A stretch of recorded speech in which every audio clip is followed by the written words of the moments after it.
Hi. Hello. నమస్తే అందరికి. Welcome to my channel. ఇప్పుడు మనం చెప్పుకోబోతున్న story 'my bad boy' episode 246. ఏంటో అందరూ వెళ్ళిపోయారు. కనీసం నా కొడుకుని కూడా నా దగ్గర ఉంచకుండా వాడున్నా బాగుండేది కదా!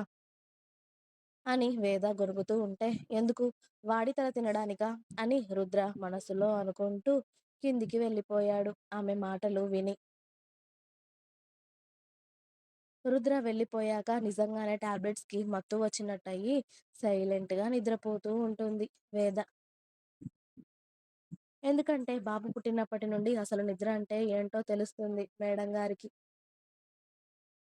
డెలివరీ అయ్యే వరకు ఏమో నిద్ర పట్టలేదు. ప్రెగ్నెంట్‌తో ఉన్నప్పుడు ఎటూ పడుకోవడం అవ్వక, బాబు పుట్టినప్పటి నుండి ఎంత నిద్ర వస్తున్నా కూడా వాడు పాలకి గంటకి ఒకసారి లేవడం, లేకపోతే తనకు కడుపు నొప్పి, అలా సరిగ్గా రాకపోవడం, వాష్‌రూమ్‌కి అంటే ఎవరైనా మాట్లాడినప్పుడు మెలకువ రావడం జరుగుతూ ఉంటే అప్పుడేమో పడుకుందామంటే నిద్ర రాలేదు.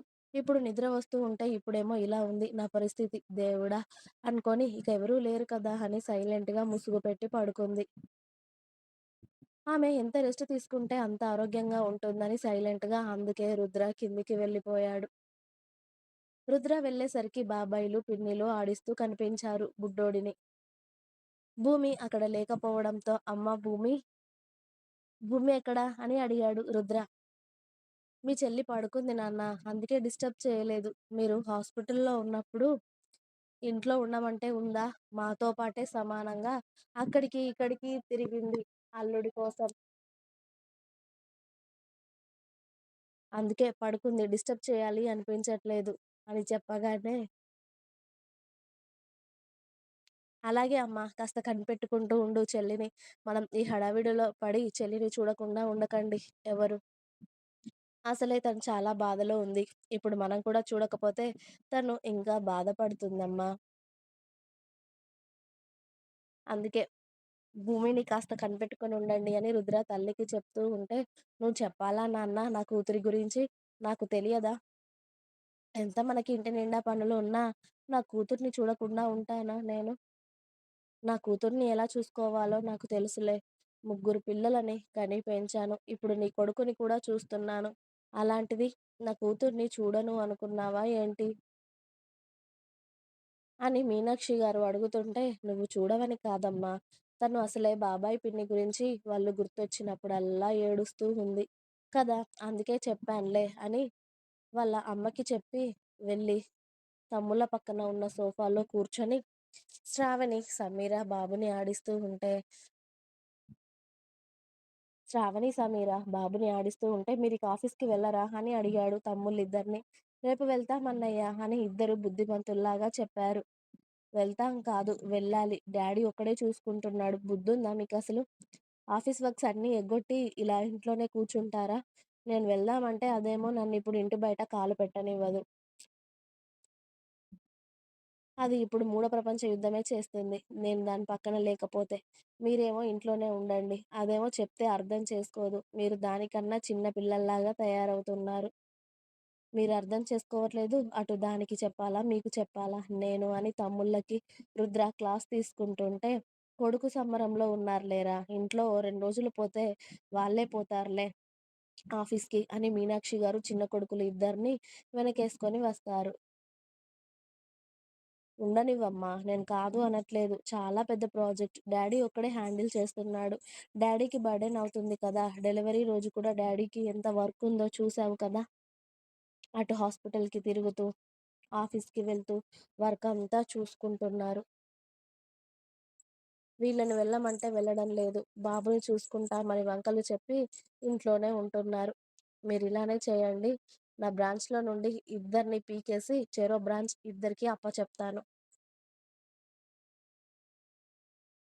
అప్పుడు వర్క్ అంటే ఏంటో తెలుస్తుంది. చెప్పండి. చెరో బ్రాంచ్ ఇద్దరికీ ఇచ్చేయనా? ఎలాగో? నీకు పెళ్లయింది. రేపో మాపో వాడికి పెళ్లి అవుతుంది. మీకు కూడా తెలియాలి కదా బాధ్యతలు. ఇలాగే చిన్న పిల్లల్లాగా ఉంటారా?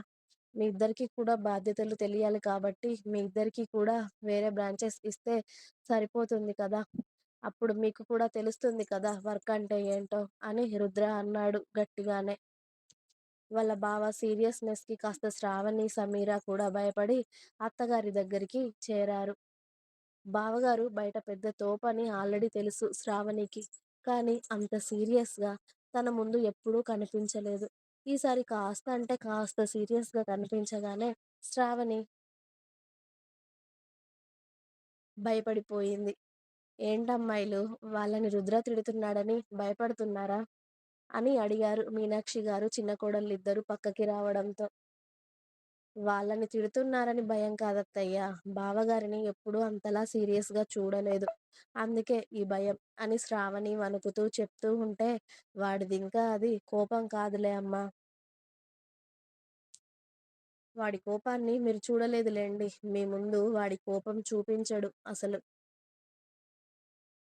వాడిది కోపమే కాదు. నువ్వింకా అది కోపం అనుకుంటున్నావు. వాడు జస్ట్ గట్టిగా మాట్లాడుతున్నాడు అంతే. అని మీనాక్షి గారు నవ్వుతూ ఉంటే, బావగారు గట్టిగా మాట్లాడితేనే ఇలా ఉన్నారు అంటే, నిజంగా కోపంలో వామ్మో! ఎలా ఉంటారు అని అనుకుంది శ్రావణి. సమీరాకి కాస్త రుద్ర గురించి తెలిసినా కూడా, అలా రుద్ర గట్టిగా మాట్లాడుతుంటే తనకి కూడా భయంగా అనిపించింది. తమ్ముళ్ళని సరైన దారిలో పెట్టాల్సిన బాధ్యత వాడిదే కదా! చెప్పనివ్వండి. లేకపోతే ఏవైనా మా అన్నయ్య చూసుకుంటాడు అన్న ధైర్యం వాళ్ళల్లో ఎక్కువ ఉంది. అందుకే ఎవరికీ చెప్పాల్సిన టైంలో వాళ్ళకి నచ్చచెప్పాలి. అందుకే ఇప్పుడు వాళ్ళిద్దరికీ అక్షతలు పడుతున్నాయి. మధ్యలో వెళ్తే మనకి కూడా పడతాయి. కాబట్టి సైలెంట్‌గా ఉండటం మేలు అని శ్రావణి చేతిలో నిద్రపోతున్న బుజ్జోడిని తీసుకొని ఎత్తుకున్నారు మీనాక్షి గారు. చెప్పండి. ఇంత అడుగుతున్నా కూడా సైలెంట్‌గా ఉంటున్నారు అంటే ఏంటి అర్థం? మీరు మీకు కూడా పూర్తిగా ఒక ఆఫీస్ నడిపితే దాని బాధ్యత ఏంటి? దాని బరువేంటి? అసలు వర్క్ ఎలా నడుస్తుంది? అంత పూర్తిగా తెలుస్తుంది. ఆఫీస్‌కి రాగానే అన్నయ్య చెప్పిన పని చేస్తే అయిపోతుంది అని అనుకుంటున్నారు ఇద్దరు. అది చేయమంటేనే మీరు అది కూడా చేత కావట్లేదు. మీ ఆఫీస్‌లో మీ బాధ్యతలు, మీ బరువులు అన్నీ మీకు అప్పచెప్తే కానీ అప్పుడు తెలియదు మీకు. చెప్పండి. రేపటి నుండి వేరే బ్రాంచెస్‌కి ట్రాన్స్‌ఫర్ చేద్దామని అనుకుంటున్నాను మిమ్మల్ని. అక్కడ జరిగే ప్రతి ఒక్క పని మీరే ఇక చేసుకోవాలి. ప్రతి ఒక్క ఎంప్లాయీ బాధ్యత మీదే. ప్రతి ఒక్క ప్రాజెక్ట్, ప్రతి ఒక్క వర్క్ బాధ్యత మీదే ఉంటుంది. మనం ఇన్వెస్ట్ చేసే ప్రతి రూపాయి నుండి ఎంప్లాయీస్‌కి ఇచ్చే సాలరీస్, అలాగే మన కంపెనీలో ఎవరెవరు వర్క్ చేస్తున్నారు, పియూన్ నుండి బయట వాచ్‌మెన్ వరకు ప్రతి ఒక్కరికి సాలరీ గురించి మీరే తెలుసుకోవాలి. కంపెనీ ఇన్‌కమ్ ఎంత, ఆ ఇన్‌కమ్ యాన్యువల్ ఇన్‌కమ్ ఎంత, ఇవన్నీ కూడా తెలిస్తే అప్పుడు బావుంటుంది. ఇప్పుడు అన్నయ్య అవన్నీ చూసుకుంటాడు. మనకవసరం లేదు. ఎంత వస్తుంది, ఎంత పోతున్నాయి అన్నది మనకవసరం లేదు కదా!